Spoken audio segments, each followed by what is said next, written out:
Hello everyone, welcome back to a new episode of Daily Anime Talk, where I go over some of the most recent anime I've been watching and my thoughts on them. Just a small extra point, I did upload an episode late on Sunday, so make sure to go give that a watch, because I think it was a really good episode, looking at some of the stuff from last week. But for this episode, I'm going to be looking at some of the episodes from Friday through Sunday. And the first thing I watched was Aharen-san, episode 3. Raido starts the day thinking about cutting his hair, when Aharen walks in with her hair standing completely straight up. Raido thinks she is now into metal music. Raido takes Aharen to the locker room to try and fix her hair, but has no idea how, so enlists the help of Ashiro, who was hiding in her locker. Even though Raido was worried what she may do, Ashiro gives Aharen a great haircut and even trims Raido's.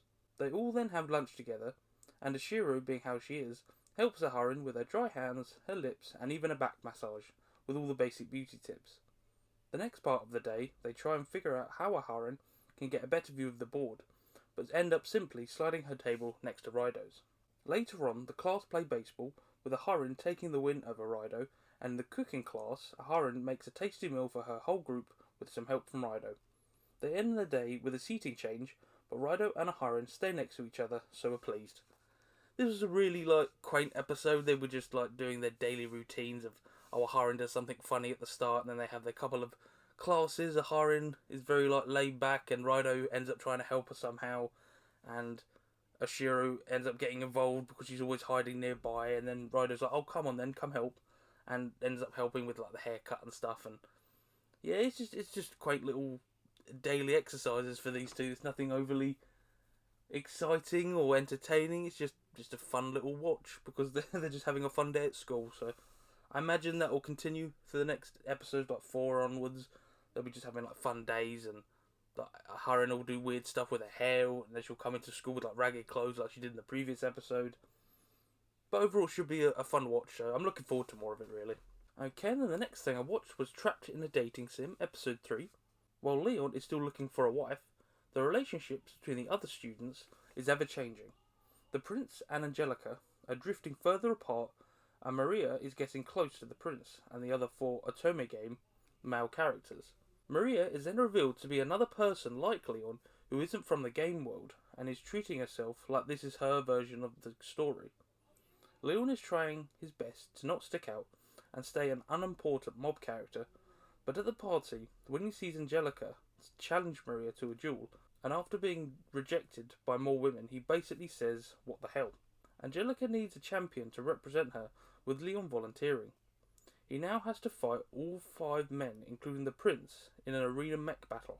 The 5 of them with their mechs wait when Leon arrives and his mech drops out of the sky, almost twice the size of theirs and twice as bulky. They all laugh, but all Leon is doing is smiling. I'm really enjoying this series. It's developing quite well. We've got our main character Leon, who's become part of this game world, and he's following it pretty closely to what the actual game was, but there's slight differences, and he's starting to notice.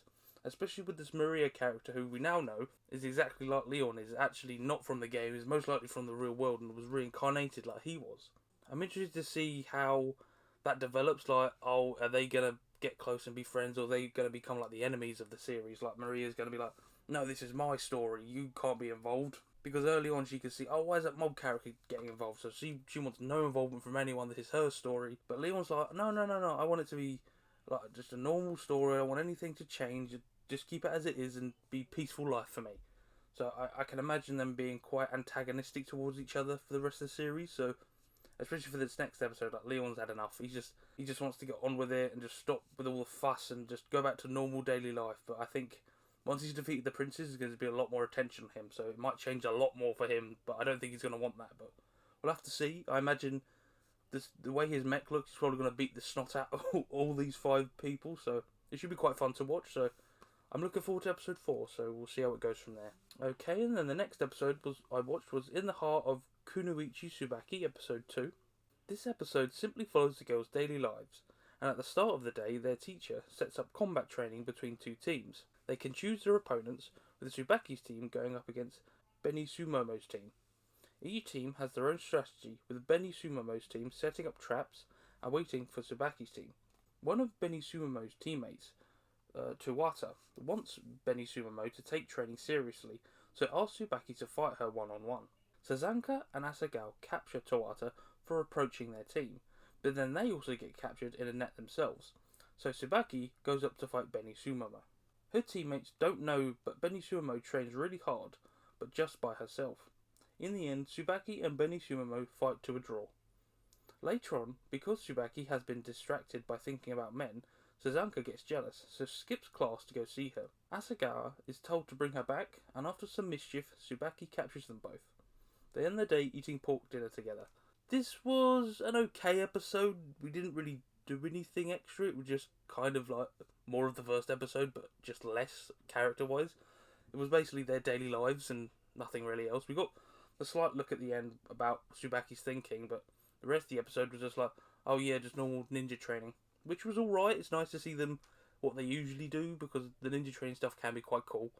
With like the shurikens and all that stuff, but it was an okay episode. It didn't really build much on the overall story, but hopefully we get to see what happens with the male school and how their involvement is going to be, because I don't know how they're going to react to each other, because I'm obviously the girls' school hasn't seen the men's school, but I wonder if the men's school has seen the girls' school. We don't know, because we haven't even met them properly yet. So they might be completely antagonistic and hate each other, where on the other side, they might actually become quite good friends, and the teachers will be like, why are you being so friendly? They're your enemy. And they'll be like, no, we're cool with each other. But this episode was kind of just like flat. It didn't really do much. But hopefully the next episode we get built on the characters and the overall story. This kind of like was just sitting there waiting for stuff to happen. But yeah, hopefully the next episode's good. So I'm looking forward to it, and hopefully we'll get more. Okay, and then the next episode I watched was Spy X Family, episode 2. Lloyd has to find a wife for the next part of the school interview process, so has Frankie bring over documents on every single woman in the city to try and find the best candidate. We then meet an office worker, Yor, who is chatting with her co-workers, and is then invited to a party, and is told to bring her partner, which she doesn't have. Later at home, she gets a call from her handler for a mission. Yor is actually an assassin, and that mission was to kill a traitorous politician. While getting clothes for Anya, Lloyd and Yor meet in the shop and seem to hit it off, and they both decide each other is the perfect person for their separate missions and goals. Lloyd will now accompany Yor to the party. Anya is overjoyed from all of this spy and assassin talk she can now hear them think about in their heads. Unfortunately, Lloyd gets a late mission on the same day as the party, so it gets held up and Yor has to go to the party by herself. Lloyd's mission was to regain stolen art, but the thieves are not going down easy. Yor, after her co-workers gossiped about how she's by herself, decides to leave when Lloyd appears all messy and covered in blood.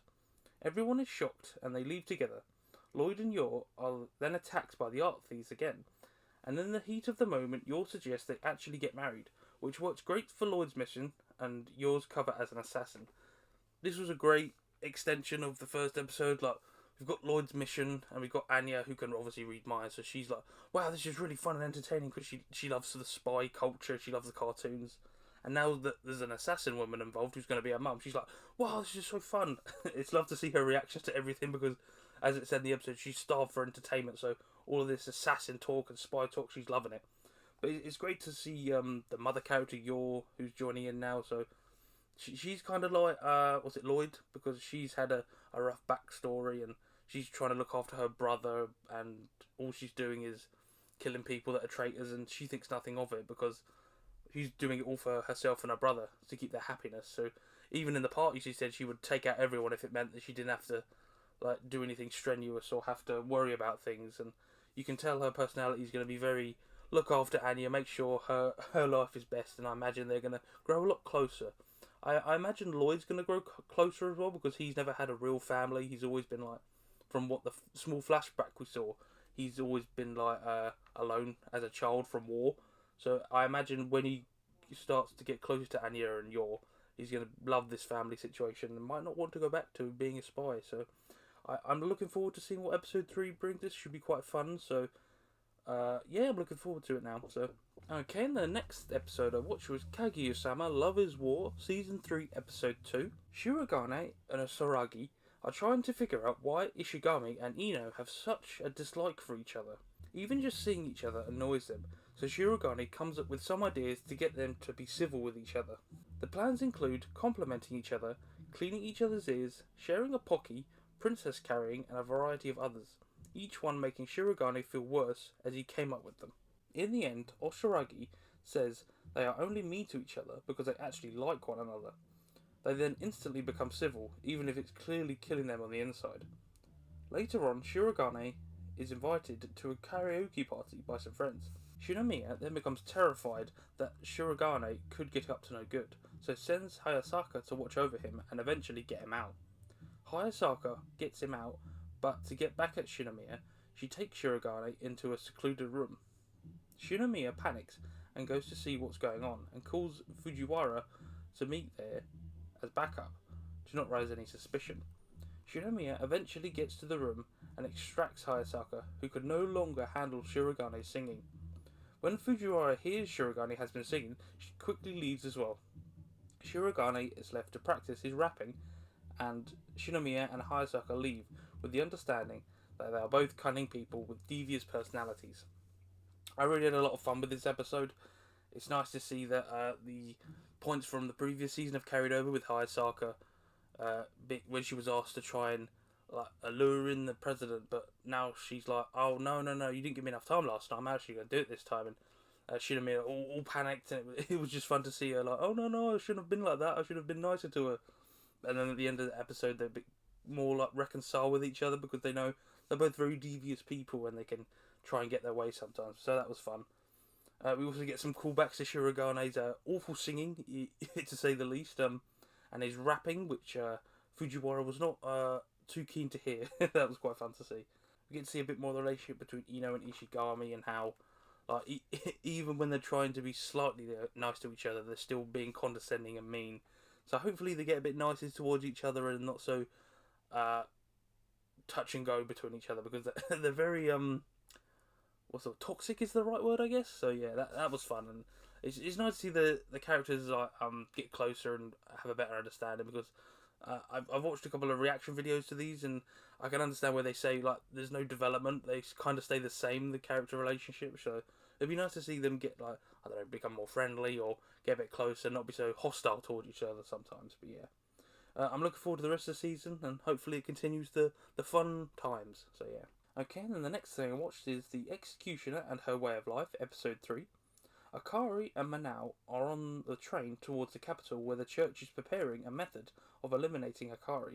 However, during the journey, the train is overtaken by a group of terrorists, and Manao now has to jump into action. Manao quickly dispatches the two terrorists in her carriage and contacts Momo, who is interrogating one of them, for their plans. They are after Princess Ashuna as a bargaining tool to get their leader back, but the terrorists stood no chance against the princess. Momo eventually finds Ashuna with the terrorists on the floor around her, but before anything can really be explained, Ashuna and Momo start fighting, while Manao goes to secure the engine room. The terrorists then sacrifice themselves to summon a type of knight made of blood. Manao starts fighting the knight, while Ashuna and Momo fall off the train. During the fight, the world seems to glitch or rewind, and then Akari appears. To keep her safe, Manao uses a strong spell to defeat the knight, but is drained of energy. Manao then tells Akari that to stop the runaway train, she's now going to need to use a siphon to get some of her mana. Manao siphons the mana and just barely saves the train. Manao then realises that the glitch before might have been the train crashing, and Akari rewound time. Manao is still conflicted on the extent of Akari and her powers. I'm really enjoying this series. It's very different from most of the other things I've seen before, where it's isekai, like, oh, these are all really nice people. No, the people from this world do not like reincarnations and will kill them for anything, even the slightest bit of power usage. But I can see that Manao is starting to think differently, because Akari is using her powers for nothing but help. She wants to help the little girl at the station, and if what happened is true and she rewound time to save everyone on the train, that's more than Manao could do. Manao basically could do nothing, unless she had Akari's help, because Akari basically rewound time and saved everyone. So Akari's conflicted completely, because she's like, oh, I'm meant to take care of these otherworldly people and kill them, but she saved all these people, and I don't know what to do. And it was really fun to see that. It was also fun to see, like, oh, there's terrorist groups, and the lengths they'll go to, even sacrificing themselves to summon this weird blood knight that I don't know how that was meant to fight Manao, because she seemed way too overpowered in compared to the knight anyway. But yeah, it was fun overall, and I'm interested to see how Akari and Manao's relationship develops over the next few episodes. Whether she'll still take her to the capital and let her die, or she might reconsider and be like, okay, you're a good person, you could use your powers to help the greater world, and maybe the church will come after them or something like that. But yeah, I'm enjoying it overall, so I'm looking forward to see how the story continues onwards. Okay, and the next thing I watched was Shikimori's Not Just a Cutie, episode 2.